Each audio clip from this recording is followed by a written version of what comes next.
बिस्मिल्लाहिर्रहमानिर्रहीम। अस्सलामुअलैकुम dear students, mathematics grade 1 के साथ मैं हूं आपकी इंस्ट्रक्टर मरियम मुश्ताक। आज हम स्टार्ट करेंगे बी लिफ्ट 35 जिसका ब्रिजिंग आप ऑलरेडी सॉल्व कर चुके हैं और इसका सॉल्यूशन स्क्रीन पर डिस्प्ले है।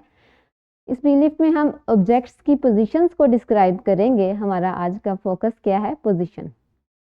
तो सबसे पहले हम देखते हैं इनसाइड और आउटसाइड। ठीक है, तो अगर कोई चीज़ जैसे ये पैरट है हमारे पास, ये क्या है? पिंजरे के अंदर है, तो हम क्या बोलेंगे? ये पैरट क्या है? Inside the cage.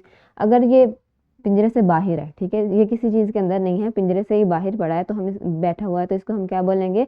Outside the cage. ठीक है, नेक्स्ट हमारे पास है अबव एंड बिलो। अब अबव का मतलब क्या होता है? ऊपर, और बिलो का मतलब क्या होता है? नीचे। अब इस तस्वीर में जैसे हम देखें, जो सन है वो ट्री से ऊपर है, तो हम क्या कहेंगे? सन इज अबव द ट्री। और जो कार है यहाँ ट्री से नीचे है, तो हम इसको क्या बोलेंगे? Below the tree. ठीक है, अब अबव और अबव जो होती है कोई चीज़, इसका मतलब है कि उस चीज़ में कोई हरकत नहीं है, मूवमेंट नहीं है। जैसे ये सन है, ये ट्री के ऊपर है लेकिन ये मूव नहीं कर रहा, तो हम इसके लिए क्या यूज़ करेंगे कि सन is above the tree.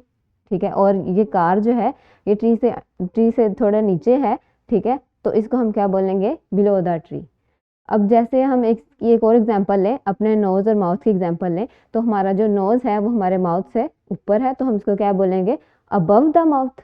My nose is above the mouth. और जो है माउथ है जो वो नोज से नीचे है, तो इसके लिए मैं क्या बोलूँगी? Below the mouth. ठीक है, नेक्स्ट हमारे पास क्या है? Under and over.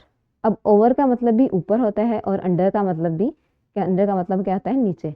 अब ओवर, अबव का मतलब भी ऊपर था और ओवर का मतलब भी ऊपर है, लेकिन अबव में जो चीज़ होती है ऊपर है लेकिन उसमें कोई मूवमेंट नहीं है। ठीक है, लेकिन अगर किसी चीज़ में मूवमेंट है, जैसे ये प्लेन है, ये फ्लाई कर रहा है ब्रिज से, ठीक है, तो ये इस तरह मूव कर रहा है, तो इसको हम क्या बोलेंगे? जब किसी चीज़ में मूवमेंट है और वो ऊपर हो, तो हम उसको क्या बोलेंगे? कि ओवर। उसके लिए हम कौन सा वर्ड यूज़ करेंगे? Over the bridge. ठीक है, इसी तरह अंडर में और ओवर में क्या फ़र्क, सॉरी, अंडर में और बिलो में क्या फ़र्क है? अंडर भी नीचे होता है, बिलो भी नीचे होता है, लेकिन जो अंडर है, अगर कोई जैसे ये यहाँ पे हमारे पास क्या है?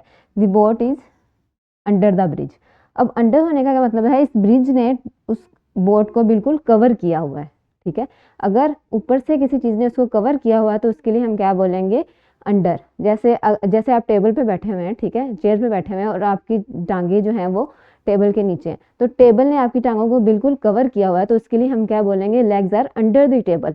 लेकिन जैसे हमने बिलो पहले एग्जांपल देखी, माउथ जो है वो हमारा नोज से नीचे है, लेकिन नोज ने इसको कवर नहीं किया हुआ, तो हम उसके लिए क्या वर्ड यूज़ करेंगे?